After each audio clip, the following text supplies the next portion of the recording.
Assalamualaikum warahmatullahi wabarakatuh. Kami dari kelompok 6 ingin mempresentasikan tentang pendidikan kesetaraan.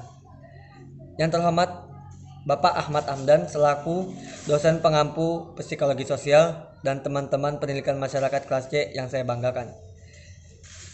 Perkenalkan, nama saya Valdio Iqfa selaku moderator dan pemateri. Selanjutnya, saya akan memperkenalkan rekan-rekan saya.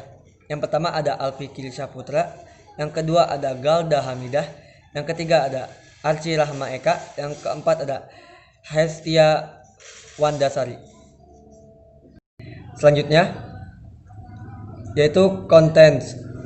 Yang pertama, pengertian dan program pendidikan kesetaraan. Yang kedua, ada fungsi dan peran serta tujuan pendidikan kesetaraan. Yang ketiga, permasalahan pada program pendidikan kesetaraan. Yang keempat, ada landasan filosofis pendidikan. Kepada pemateri pertama, dipersilakan. Terima kasih kepada moderator yang telah memberikan waktunya. Saya Alfi Putra akan memaparkan materi pengertian pendidikan kesetaraan. Pendidikan kesetaraan merupakan pendidikan non-formal yang mencakup program paket A setara dengan SD atau MI, paket B setara dengan SMP atau MTS, dan paket C setara dengan SMA atau MA. Dengan penekanan pada penguasaan pengetahuan, keterampilan, fungsional, serta pengembangan sikap dan kepribadian profesional peserta didik. Hasil pendidikan non-formal dapat dihargai setara dengan hasil program pendidikan formal setelah melalui proses penilaian penyertaan oleh lembaga yang ditunjuk oleh pemerintah atau pemerintah daerah setempat dengan mengacu pada Standar Nasional Pendidikan atau Undang-Undang Nomor 20 Tahun 2003 Sisdiknas Pasal 26 Ayat 6. Terima kasih, saya kembalikan kepada moderator. Terima kasih untuk pemateri pertama. Selanjutnya pemateri kedua, dipersilakan. Terima kasih kepada moderator atas waktunya. Selanjutnya saya akan menjelaskan tentang program pendidikan kesetaraan. Jadi program pendidikan kesetaraan ini ada 3. Yang pertama program paket A. Paket A ini merupakan program pendidikan dasar pada jalur pendidikan non-formal yang setara dengan SD atau MI.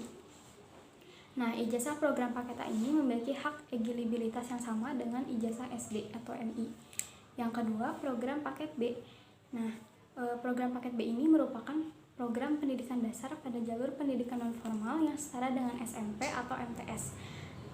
Ijazah program paket B ini memiliki hak eligibilitas yang sama dengan ijazah SMP. Dan yang terakhir, program paket C. Program paket C ini merupakan program pendidikan dasar pada jalur pendidikan non-formal yang setara dengan SMA atau MA. Ijazah program paket C memiliki hak eligibilitas yang sama juga dengan ijazah SMA. Terima kasih untuk pemateri kedua. Selanjutnya untuk pemateri 3, dipersilakan. Terima kasih kepada moderator yang telah memberikan waktunya. Di sini saya akan menyampaikan materi tentang fungsi dan peran pendidikan kesetaraan. Pendidikan kesetaraan berfungsi mengembangkan potensi diri peserta didik dengan penekanan pada penguasaan pengetahuan akademik, keterampilan fungsional, dan pengembangan kepribadian dan pengembangan sikap dan kepribadian profesional. Pendidikan kesetaraan ini merupakan program dari rancangan pendidikan 9 tahun yang dibentuk guna mensukseskan pemerataan pendidikan, memperbaiki penuntasan pembelajaran yang tertunda, dan meningkatkan ilmu pengetahuan belajar warga negara. Peran pendidikan kesetaraan ini yang meliputi program paket A, B, dan C sangat strategis dalam rangka membekali pengetahuan. Penyelenggaraan program ini ditunjukkan kepada masyarakat yang putus sekolah karena keterbatasan ekonomi, masyarakat yang bertempat tinggal di daerah-daerah khusus seperti daerah perbatasan, daerah bencana, dan daerah yang terisolir yang belum memiliki fasilitas pendidikan yang memadai. Dengan adanya program ini, pendidikan bisa dijamah oleh semua orang dan mereka bisa merasakan menimbang ilmu kembali sebagai mestinya. Terima kasih. Terima kasih untuk pemateri ketiga. Selanjutnya, pemateri keempat, dipersilakan. Baik, selanjutnya saya sendiri, Valdi Iqfa, yang akan menyampaikan tujuan pendidikan kesetaraan. Yang pertama, menjamin penyelesaian pendidikan dasar yang bermutu. Yang kedua, memberi kontribusi. Yang ketiga, memberikan peluang kepada warga masyarakat agar berpendidikan. Yang keempat ada melayani peserta didik yang memerlukan pendidikan akademik. Terima kasih. Terima kasih untuk pemateri keempat. Selanjutnya, pemateri kelima, dipersilakan. Terima kasih kepada moderator yang telah memberikan waktunya. Selanjutnya saya akan membahas permasalahan program pendidikan kesetaraan. Jadi ada beberapa masalah dalam program pendidikan kesetaraan, diantaranya yang pertama masalah yang berkaitan dengan warga belajar, yaitu lokasi tempat tinggal, latar belakang sosial ekonomi, dan juga warga belajar yang menjadi pencari nafkah keluarga. Yang kedua, permasalahan yang dihadapi untuk mencari tutornya. Yang pertama, sulit mendapatkan tutor yang memiliki latar belakang keguruan. Dan yang kedua, honor yang diterima tutor ini tidak memadai. Dan yang terakhir, usaha peningkatan kemampuan tutor tidak merata, karena banyak tutor yang tidak pernah ditatar dan tempat tinggal tutor jauh dari warga belajar.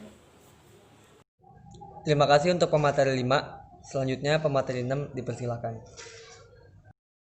Terima kasih kepada moderator yang telah memberikan waktunya. Di sini saya akan menyampaikan materi mengenai landasan filosofis pendidikan. Landasan filosofis pendidikan merupakan seperangkat asumsi pendidikan yang didedukasi dari asumsi-asumsi filsafat umum, metafisika, epistemologi, dan aksiologi yang bersifat perspektif dari suatu aliran filsafat tertentu. Metafisika atau hakikat realitas. Sesuai dengan yang kita yakini sekarang, bahwa realitas atau alam semesta tidaklah ada dengan sendirinya, melainkan sebagai ciptaan makhluk Tuhan yang Maha Esa. Hakikat manusia. Manusia adalah kesatuan badan rohani yang hidup dalam ruang dan waktu, sadar akan diri dan lingkungannya, mempunyai berbagai kebutuhan, dibekali naluri dan nafsu, serta memiliki tujuan hidup. Epistemologi atau hakikat pengetahuan. Segala pengetahuan hakikatnya bersumber dari Tuhan yang Maha Esa. Manusia dapat memperoleh pengetahuan melalui berpikir, pengalaman empiris, penghayatan, dan intuisi dalam konteks interaksi atau komunikasi dengan segala yang ada dalam hidupnya. Aksiologi atau hakikat nilai. Sumber segala nilai hakikatnya adalah Tuhan yang Maha Esa. Manusia adalah makhluk Tuhan, insan pribadi individual, sekaligus insan sosial. Maka hakikat nilai diturunkan dari Tuhan yang Maha Esa. Ketentuan pengembangan kurikulum sebagaimana dimaksud di atas diatur lebih lanjut dengan Peraturan Pemerintah Pasal 36 Undang-Undang Republik Indonesia Nomor 20 Tahun 2003 tentang Sistem Pendidikan Nasional. 1. Metode pendidikan merupakan alternatif untuk diaplikasikan, sebab satu metode mengajar pun yang terbaik dibanding metode lainnya dalam segala konteks pendidikan, dalam praktik pendidikan pemilihan dan aplikasi metode pendidikan diharapkan mengacu pada prinsip CBSA dan sebaiknya bersifat multimetode. Kedua, peranan pendidikan dan peserta didik. Berbagai peran pendidik dan peserta didik, namun pada dasarnya peranan tersebut tersirat dan tersurat dalam semboyan Ingarso Sungtulodo, artinya pendidik harus memberi atau menjadi teladan bagi peserta didiknya. Ingmadia Mangun Karso, pendidik harus mampu membangun karsa pada diri peserta didiknya. Tutuwari Handayani, artinya berbagai sepanjang tidak berbahaya pendidik harus memberi kebebasan atau kesempatan kepada peserta didik untuk belajar mandiri. Sekian materi yang dapat saya sampaikan. Terima kasih. Terima kasih untuk pemateri 6. Selanjutnya pemateri 7, dipersilakan. Terima kasih kepada moderator yang telah memberikan waktunya. Dari pemaparan materi oleh rekan-rekan saya, ada kesimpulan yang akan saya bacakan, yaitu pendidikan kesetaraan adalah salah satu satuan pendidikan pada jalur pendidikan non-formal yang meliputi kelompok belajar atau kerja. Program paket A setara dengan SD atau MI, program paket B setara dengan SMP atau MTS, dan program paket C setara dengan SMA atau MA, yang dapat diselenggarakan melalui Sanggar Kegiatan Belajar atau SKB, Pusat Kegiatan Belajar Masyarakat atau PKBM, atau sejenis lainnya. Dalam program ini, warga belajar yang telah selesai mengikuti pembelajaran dan mengikuti Ujian Nasional Pendidikan Kesetaraan atau UNPK akan memperoleh ijazah setara SD, SLTP, dan SMA. Selain itu juga memperoleh bekal pengetahuan umum dan keterampilan dengan adanya program kesetaraan Masyarakat juga dapat meningkatkan taraf hidup masyarakat. Selain itu, juga membantu tercapai program pemerintah dalam mensukseskan pendidikan wajib belajar 9 tahun. Terima kasih, saya kembalikan kepada moderator. Sekian presentasi dari kelompok kami. Kurang lebihnya mohon maaf. Wassalamualaikum warahmatullahi wabarakatuh.